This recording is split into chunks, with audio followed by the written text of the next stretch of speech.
लश्कर भी तुम्हारा है, सरकार भी तुम्हारा है। तुम झूठ को सच लिख दो, अखबार भी तुम्हारा है। और इस दौर के फरियादी जाए तो कहा जाए, और इस दौर के फरियादी जाए तो कहा जाए, कानून भी तुम्हारा है, दरबार भी तुम्हारा है। नमस्कार, मी प्रमोद पवार। अशीच परिस्थिती आता आपल्याकडे आपल्या व्यवस्थित झालेली आहे आणि आज आपण या व्हिडिओच्या माध्यमातून पालघर जिल्ह्यातली एक विदारक परिस्थिती तुमच्या समोर घेऊन मी आलेलो आहे। हा व्हिडिओ सुरू होण्यापूर्वी तुम्ही एक छोटीशी व्हिडिओ क्लिप बघा, जी मला आमच्या कार्यकर्त्यांनी पाठवलेली आहे। ती व्हिडिओ क्लिप बघितल्यानंतर आपण बाकीची चर्चा करू। फक्त एक विनंती आहे, आपण फक्त व्हिडिओ बघतो, काही क्षण दुःख व्यक्त करतो, पण आपण त्यात 0% योगदान दाखवतो। माझी एवढीच विनंती आहे की आपण काहीच करू शकलो नाही ना तर किमान हा व्हिडिओ शेअर करा, आपल्या परिजनांना शेअर करा, आपल्या ग्रुपवर शेअर करा आणि या प्रशासन या व्यवस्थेपर्यंत हा व्हिडिओ जाऊ दे, एवढीच विनंती करतो। ही व्हिडिओ क्लिप बघा।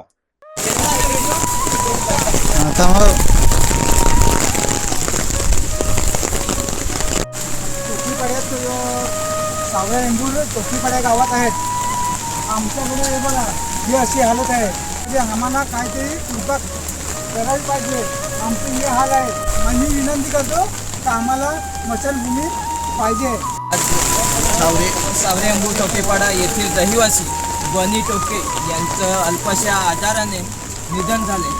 पण आमच्या पुढे एकच समस्या की पावसाला असो किंवा थंडी असो किंवा उन्हाळा असो, स्मशानभूमीची उपलब्ध नसताना आम्हाला आज अशा तारपत्री बांधून अग्नी द्यावी लागली। हे आमचं दुर्दैव म्हणावे लागेल। आणि उन्हाळ्यामध्ये आम्हाला 2 किलोमीटर चालून नदीवरती जावं लागतं। आज आम्ही त्या गाववाल्यांच्या तर्फे प्रशासनाला विनंती आहे की आम्हाला स्मशानभूमीची लवकरात लवकर उपलब्ध करून द्यावी। बघितली व्हिडिओ? हा 1950चा भारत नाही, 2026चा डिजिटल इंडिया आहे।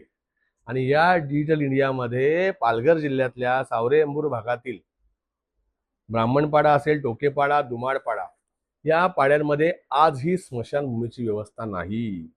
एका अमृत व्यक्तीला अंत्यसंस्कार करताना इतकी अवहेलना सहन करावी लागते, ही पालघरची विदारक परिस्थिती आहे। संविधानाने आम्हाला सन्मानाने जगण्याचा अधिकार दिला। या सन्मानाने जगण्याचा अधिकार हा केवळ जगण्यापुरताच नाही किंवा जगतानाच नाही, तर मरणानंतरही सन्मानाने त्याचा अंत्यविधी झाला पाहिजे। हे अनेक न्याय निर्णयांमध्ये सुप्रीम कोर्टाने न्यायाधीशांनी ते विस्तारित केलं। म्हणजेच हा जगण्याचा अधिकार आपल्या अंत्यविधीपर्यंत, आपल्या शरीराची राख रांगोळी होईपर्यंत तो मिळाला पाहिजे, अशा पद्धतीचं वर्णन त्या जगण्याच्या अधिकाराचं आहे। पण आज पालघरमध्ये काय सुरू आहे? आज जो तुम्ही व्हिडिओ बघितला हा प्रातिनिधिक स्वरूपाचा आहे। अशा असंख्य गावांमध्ये रस्ते नाहीयेत, वीज नाही, स्मशानभूमी नाही। ताडपत्री लावून अक्षरशः या महिलेचा अंत्यसंस्कार या लोकांनी केला। 2014 साली विभाजित झालेला हा आदिवासी बहुल जिल्हा, 8 तालुक्याने सुमारे 1008 गावांचा समावेश असलेला हा जिल्हा, ज्यामध्ये पर्यटन खूप चांगलं आहे, समुद्र किनारा लाभला आहे, डोंगर दऱ्यांच्या रांगा आहेत आणि शहरी आणि ग्रामीण भागाचं संमिश्र असं मिलन असलेला हा जिल्हा।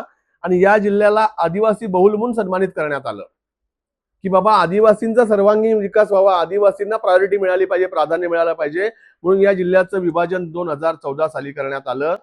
आज 12 वर्षांनंतरही या जिल्ह्यामध्ये जर एका आदिवासी भूमिपुत्राला त्याच्या अंत्यसंस्कारासाठी स्मशानभूमी नसेल, त्याला उघड्यावर पावसामध्ये अशा नदीच्या किनाऱ्यावर ताडपत्री लावून त्याचा अंत्यसंस्कार करायची वेळ येत असेल तर यापेक्षा दुर्दैवी काही नाही।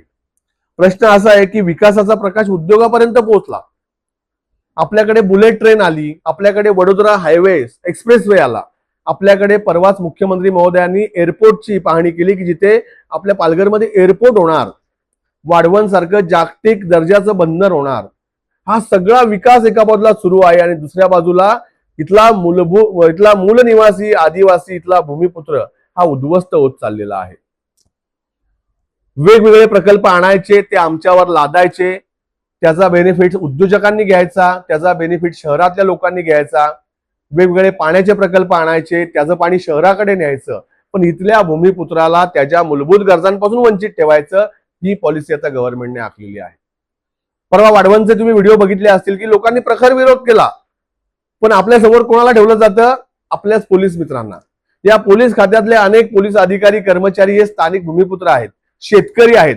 त्यांनाही कळकळ आहे, त्यांनाही वेदना आहे, पण त्यांच्या समोर प्रशासनाचे आदेश पाळण्याशिवाय पर्याय नाही, शासनाचे आदेश पाळल्याशिवाय पर्याय नाही. लोकांना दमदाटी करून त्या वाळवंटमध्ये त्या सर्वेच्या जागेपासून रोखण्यात आलं.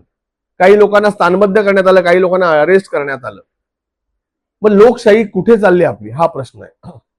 एकीकडे आदिवासींचा विकास करण्यासाठी आम्ही जिल्हा निर्माण केला असं सांगायचं, कोट्यावधी रुपये खर्च करून एक मोठं मुख्यालय बांधायचं, लॅविश केबिन करायच्या, इथल्या जिल्हाधिकारी किंवा जिल्ह्याचे सगळे अधिकारी यांना अगदी वातानुकूलित केबिन्स अवेलेबल आहेत.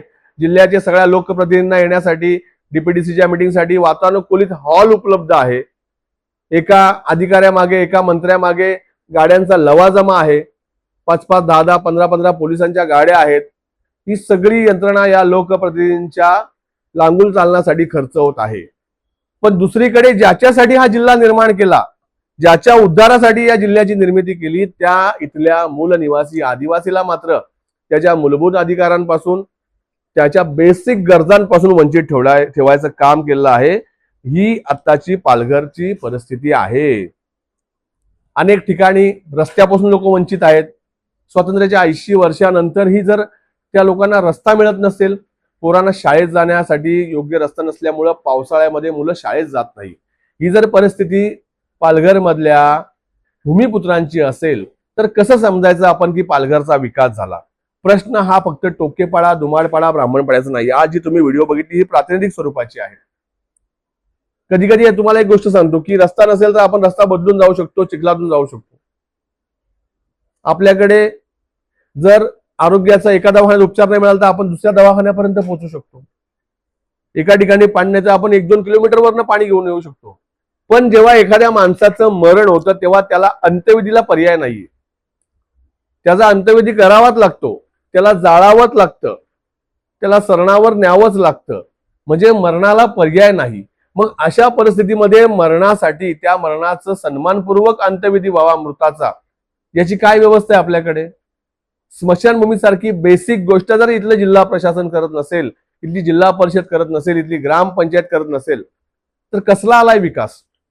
विकासाच्या गप्पा हाणायच्या कुणी? इथले लोकप्रतिनिधी काय करतात हा माझा प्रश्न आहे. दुर्दैवाने आपण या सगळ्यावर मुख गळून गप्प बसतो. आपण या प्रश्नावर शांतपणे सहन करतो.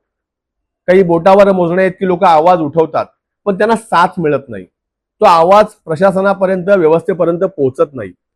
आम्ही अशा व्हिडिओच्या माध्यमातून आपल्याला आमच्या इथल्या लोकांच्या, आपल्या स्थानिकांच्या वेदना मांडण्याचा प्रयत्न करतो. कदाचित आमचा आवाज त्या व्यवस्थेपर्यंत, धोरणकर्त्यापर्यंत पोहोचणार नाही.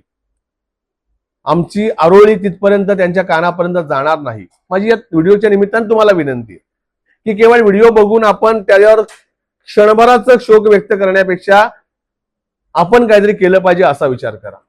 हा व्हिडिओ किमान शेअर करा.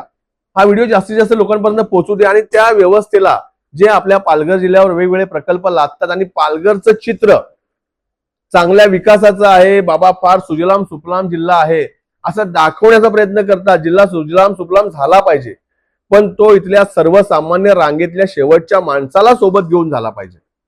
इथल्या मूलनिवासींना, इथल्या आदिवासींना, इथल्या भूमिपुत्रांना चिरडून, इथल्या कोळी, वराडी, कुणबी, आगरी बांधवांना चिरडून विकास नको.